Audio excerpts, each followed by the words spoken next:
My girlfriend looked me dead in the eye and said, "My friends think you limit me, so we're done."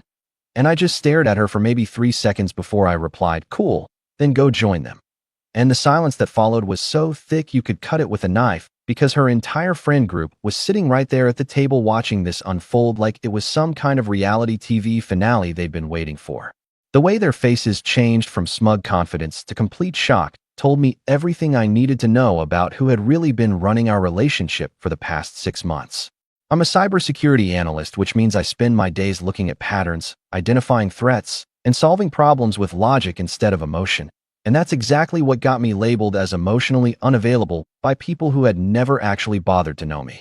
I'm the guy who shows up on time, remembers important dates, asks how your day went, and actually listens to the answer. But apparently that's not enough when you're being measured against some podcast host's checklist of what a boyfriend should be. Ashley and I met 2 years ago at a coffee shop where she was reading a book about minimalism and I was working on a security audit for a client. And we started talking about how most people overcomplicate their lives when simple solutions work better. She was studying graphic design, had this calm energy about her, and we'd spend hours just walking around the city talking about everything from architecture to whether dogs dream. And it felt real in a way that didn't need Instagram stories or constant validation from strangers.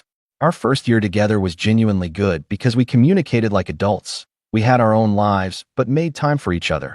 And when problems came up, we talked them through instead of letting them fester.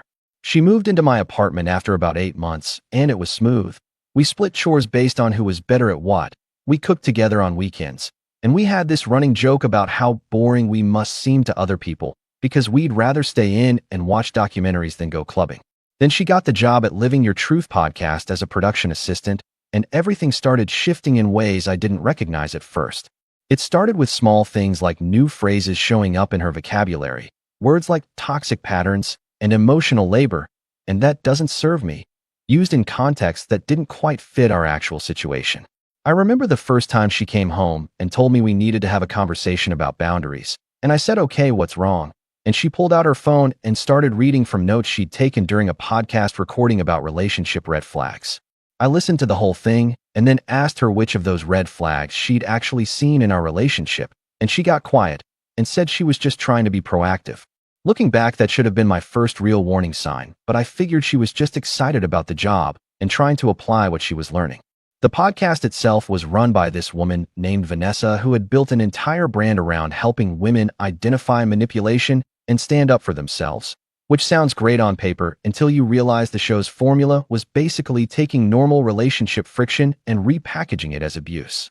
Every episode followed the same pattern where they'd read anonymous submissions, analyze them through the most uncharitable lens possible, and then celebrate women who left their partners over things like, "He wanted to discuss the budget before buying a new car," or "He asked me to text when I got home safe."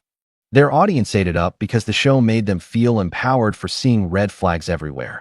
And the comment section was always full of people sharing their own stories about how they'd finally left their boyfriend who committed crimes like being tired after work or having opinions about dinner plans. Ashley started inviting me to the live recordings, which happened twice a month at this venue downtown. And I went because I wanted to support her career, even though the whole vibe made me uncomfortable. The first time I showed up, the entire production team gave me this look like they were studying a specimen. And during the break, Vanessa came over and introduced herself and immediately asked what I did for work. I told her cybersecurity, and she got this smile and said, "Oh, so you're analytical. That must be challenging for Ashley." Like being good at my job was somehow a personality defect. I just nodded and said we make it work, and she patted my arm and walked away. And Ashley told me later that Vanessa thought I seemed guarded, which was apparently code for emotionally unavailable. After that recording, we were walking to the car, and Ashley said, "They think you're emotionally unavailable." And I asked her what she thought, and she hesitated just long enough that I knew she'd been discussing me with them.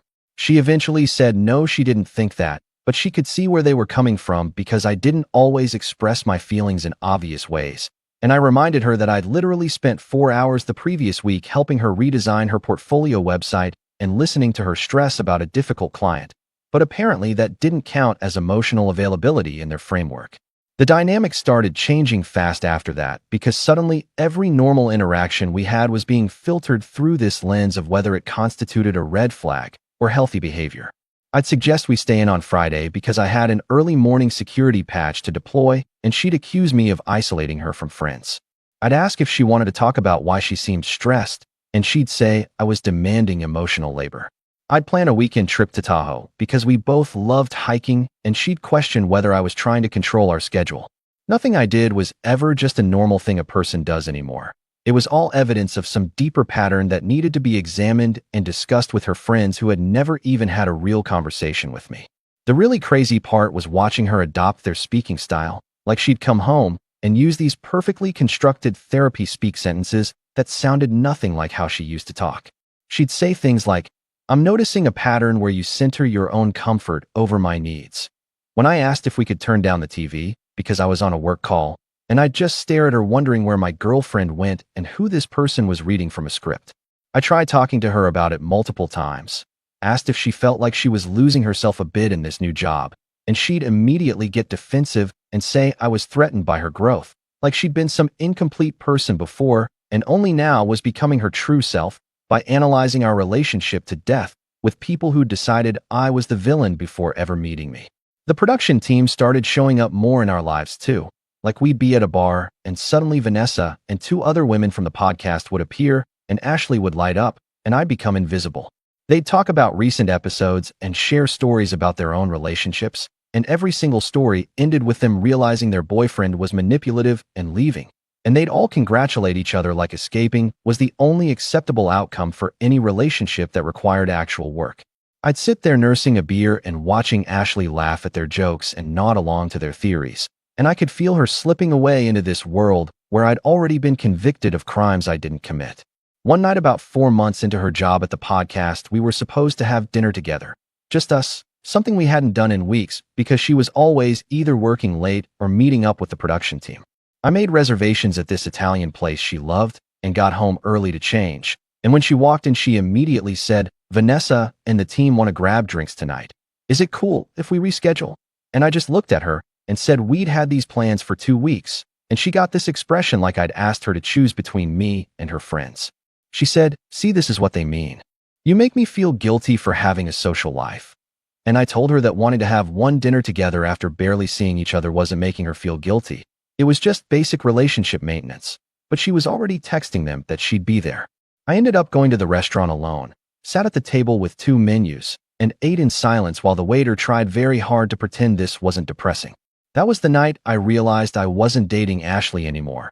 I was dating the podcast's version of who they thought she should be, and that person had already decided I was the problem. I still didn't know the worst part yet, though. Didn't know that our private conversations and my text messages and even my work schedule had become content for their group chat. Raw material they were analyzing like I was some kind of case study in manipulation tactics. I didn't know that every word I said to her in private was being screenshot and dissected by people who'd never spoken to me beyond surface-level small talk at recordings, and I definitely didn't know that they were cataloging everything into categories like isolation attempts and guilt tripping and financial control. All I knew was that the woman I loved was disappearing and being replaced by someone who saw me as a problem to be solved rather than a partner to build a life with, and I had no idea how much worse it was about to get. The moment I discovered they'd been reading my private messages was so surreal that my brain almost refused to process it at first, like when you see something so wrong that your mind needs a few seconds to catch up to what your eyes are showing you. It was a Tuesday night and Ashley was in the shower, her iPad was on the coffee table buzzing with notifications, and normally I wouldn't even glance at her devices because privacy was something I actually believed in, unlike apparently everyone else in her life. But the notification preview was right there on the lock screen, and it said, "Vanessa, clip 3 is perfect, classic isolation phrase." And my stomach just dropped because I knew exactly what clip 3 was. It was a voice memo I'd sent Ashley 4 days earlier about wanting to book a cabin in Tahoe for our anniversary. I picked up the iPad and it unlocked when I angled it. And what I saw made me feel physically sick because I was looking at a group chat called Ashley Support Squad with 12 members, including all the podcast production team. I started scrolling up and my hands were shaking because months of our private conversations were just sitting there, screenshot after screenshot of text messages I'd sent her, photos of us together with annotations pointing out my body language, and voice memos I'd recorded when I was too tired to type, all of it dissected and analyzed like I was some kind of criminal suspect. There was the text where I'd said I was working late on a security breach and couldn't make dinner, and under it Vanessa had written notice the vague terminology, classic avoidance of real intimacy. There was the message where I'd suggested we save money for a down payment instead of taking an expensive vacation, labeled as financial manipulation, controlling the narrative around their future. There was even a photo from a Saturday morning where I was making breakfast, and apparently my expression was dismissive because I wasn't smiling enough. Never mind that I'd literally just woken up and hadn't had coffee yet. Every single normal interaction we'd had for months had been fed into this machine that converted regular relationship moments into evidence of toxicity. And what made it worse was seeing Ashley's responses in the chat where she'd add context, but always in a way that made me look worse. She'd write things like, "He says he's tired, but I think he just doesn't want to engage emotionally." Or, "He planned this whole trip without asking what I wanted." When the reality was I'd literally sent her 3 different cabin options and asked her to pick her favorite. The chat went back 6 months, almost to the exact week she'd started working at the podcast, and I could track the change in her language in real time as she went from defending me to questioning everything I did to eventually just accepting their interpretation of my actions without pushback. There was this one exchange where I texted her during a work meeting saying I missed her and wished I was home. Just a sweet normal message. And someone named Jess had responded in the group chat love bombing after a period of emotional distance, textbook cycle, and Ashley had replied with a thinking emoji instead of telling them they were insane. I sat there on the couch reading through months of my life being turned into content for people who seemed to genuinely believe that any man who wasn't performing happiness every second was secretly abusive. And the worst part was I couldn't even be angry because anger would just prove their point. I heard the shower turn off, and I knew I had maybe 2 minutes before Ashley came out. So I took screenshots of everything, sent them to myself, deleted the sent messages from her iPad, and put it back exactly where it was. My hands were still shaking when she walked into the living room in her bathrobe asking what I wanted for dinner, and I just looked at her and said we needed to talk about privacy and boundaries, and I watched her face change into this defensive expression before I'd even explained what I meant. She immediately asked if I'd gone through her phone, and I told her no. I saw a notification on her iPad that made me concerned, and she grabbed it off the table like I'd threatened to smash it. I asked her directly if she'd been sharing our private conversations with the podcast team, and she got very still, and that stillness told me everything before she even opened her mouth. She said, "They're helping me see patterns I couldn't see on my own." And I asked her what patterns exactly, and she started listing things in this rehearsed way that sounded nothing like her actual voice. She said I had a habit of making plans without consulting her, that I used work as an excuse to avoid emotional conversations, that I made her feel guilty for spending time with friends, and every single point was something straight out of a podcast episode I'd heard them record. I asked her for specific examples with dates and contexts, and she couldn't give me any, just kept talking in these broad generalizations about patterns and red flags and things that felt manipulative even if she couldn't explain why. I told her that sharing my text messages and voice memos with a dozen strangers without my consent was an actual violation of privacy, not just a feeling but a real thing that actually happened. And she said, "Vanessa says your wording is manipulative." Like that was a response. I just stared at her because in that moment I realized I wasn't talking to my girlfriend anymore. I was talking to a committee. Every word I said was going to be reported back and analyzed and used as evidence in a case I didn't even know I was on trial for. She kept going, told me the group chat was a safe space for her to process her feelings, that I couldn't understand because I'd never been gaslit the way she had in past relationships. And I wanted to point out that I'd been there for every story about her difficult ex and had never once shared those private moments with anyone. But there was no point because she'd already decided that my expectation of basic privacy was just another form of control, another red flag, another reason they were right about me all along. I asked her if she understood that everything I'd told her in confidence, every vulnerable moment, every private thought, was now entertainment for people who didn't know me and had already decided I was the villain. And she said they're not strangers, they're my support system. I told her a support system doesn't require screenshots and forensic analysis of text messages. It requires actual conversation and trust. And she looked at me with this expression that was pure podcast rhetoric and said, "You're just upset because you can't control the narrative anymore." The conversation went in circles for another 20 minutes, her speaking in borrowed phrases and me trying to explain that privacy isn't control, until finally I just stopped talking because I realized nothing I said would matter. She'd been marinating in this environment where every man was suspect, and every boundary was oppression for so long that she couldn't see how completely insane it was to treat your partner like a research subject. I went to bed that night in the spare room because I couldn't stand to be near her, and I lay there in the dark thinking about how every word I'd said that evening was probably already typed up in that group chat with commentary about my defensive behavior and inability to take accountability. I thought about all the times I'd comforted her when she was stressed, all the little things I did to make her life easier, all the ways I'd shown up consistently and reliably, and how none of that mattered because it wasn't performative enough for an audience that needed me to be a villain. The next morning she was gone before I woke up, and around noon I got a text that just said, "We need to talk, 7 p.m., Madrona Bar." And I knew exactly what was coming because you don't schedule a breakup conversation at a public place unless you want witnesses or you're afraid of the other person's reaction. I texted back sure and spent the rest of the day working from home, finishing up a security audit and making sure my professional life was solid because I knew my personal life was about to implode and I wanted at least one area of stability. I wasn't angry anymore. I wasn't even hurt really. I was just exhausted from months of being treated like a suspect in my own relationship, and honestly part of me felt relieved that it was finally going to be over. I showed up at Madrona at 6:55 because being late would obviously be another red flag, and Ashley was already there at a corner table with 3 of her podcast friends sitting at the bar pretending they weren't watching, and I realized this wasn't going to be a conversation at all. It was going to be a performance with an audience ready to validate whatever she said. I sat down across from Ashley at that corner table and immediately noticed she had note cards in front of her, actual physical note cards like she was about to give a presentation, and that's when I knew this wasn't going to be a real conversation. She started talking before I even ordered a drink, using that same therapy speak voice that had replaced her actual personality, telling me she'd been doing a lot of reflection and realized our relationship had become unhealthy for her growth. I just listened and watched her glance down at the cards every few seconds. And when she paused, I asked her to give me one specific example of something unhealthy I'd done, just one concrete moment with context, and she fumbled through her cards looking increasingly frustrated.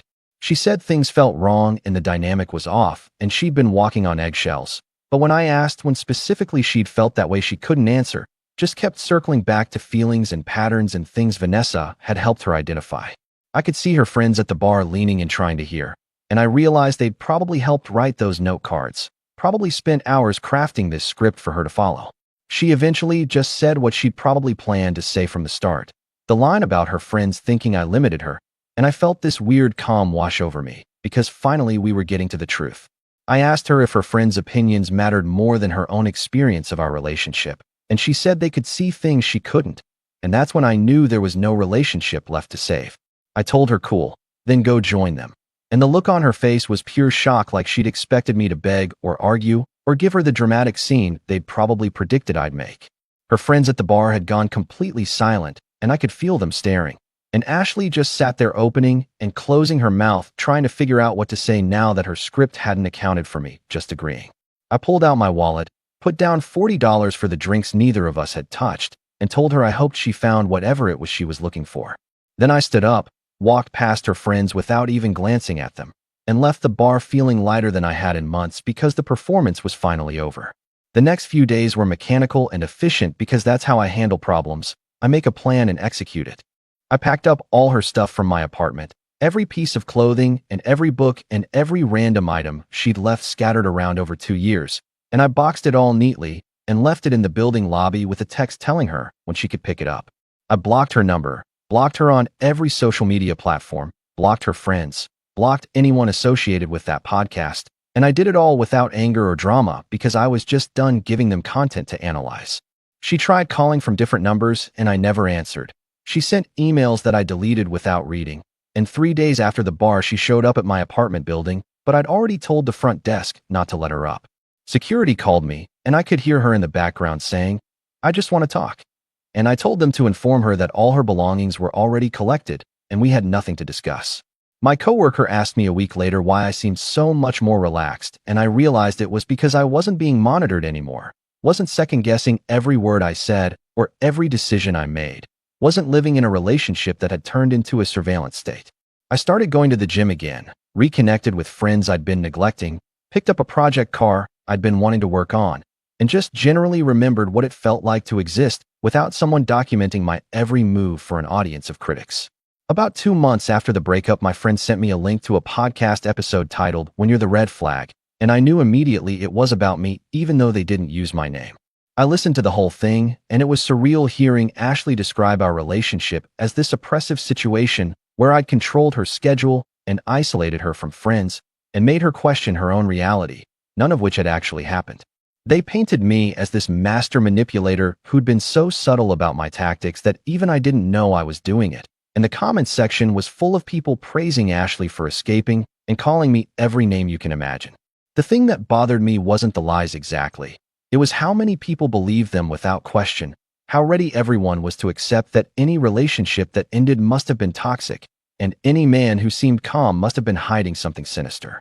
But here's what they didn't expect. The episode blew up way bigger than their usual content, and suddenly people who actually knew me started recognizing the story. My company's HR actually reached out after someone sent them the episode asking if they were aware their employee was being accused of manipulation on a podcast, and I had to explain the whole situation with screenshots of that group chat I'd saved. Former coworkers, mutual friends, even Ashley's own cousin reached out privately to say they knew the podcast version didn't match reality. And slowly this counter-narrative started building in the comments, where people pointed out that every example she gave was either completely normal behavior or didn't actually show what she claimed it showed. The podcast's reputation started taking hits because people went back through old episodes and realized almost every story followed the same pattern of turning regular relationship dynamics into manipulation narratives, and advertisers started quietly pulling out. I didn't participate in any of it, didn't defend myself publicly or add fuel to the fire, just let the truth speak for itself while I focused on actually living my life. 6 months after everything imploded, I got an email from Ashley. No subject line, just a message that said, "You weren't toxic. I'm sorry I let them convince me you were." And I stared at it for a long time before closing it without responding, because what was there to say? Sorry doesn't undo months of violation and betrayal. Doesn't erase the fact that she chose strangers' opinions over her own experience. Doesn't change that she was willing to destroy me to fit into a community that required everyone to have a villain origin story. I'm dating someone new now, a software engineer I met through friends who thinks the whole podcast cult thing is insane and who actually communicates like a real person instead of reading from a script. We have normal disagreements where we talk through problems instead of cataloging them as evidence. And when she tells her friends about me, it's because she wants to share her life, not because she needs them to validate her reality. I learned that when someone turns you into a character in their narrative instead of treating you like a real person, the only move is to walk off their stage and let them perform for an empty room. The podcast eventually got canceled after multiple sponsors dropped them, and Vanessa posted some non-apology about learning and growing. And I heard through mutual friends that Ashley left the production company and moved to a different city for a fresh start. I don't hate her, and I don't spend time thinking about revenge, because honestly she gave me the greatest gift, which was showing me exactly who not to waste my time on. And now I'm just focused on building a life with someone who sees partnership as collaboration instead of content creation. What do you think about this story? Let me know in the comments, drop a like, and don't forget to subscribe for more real-life stories.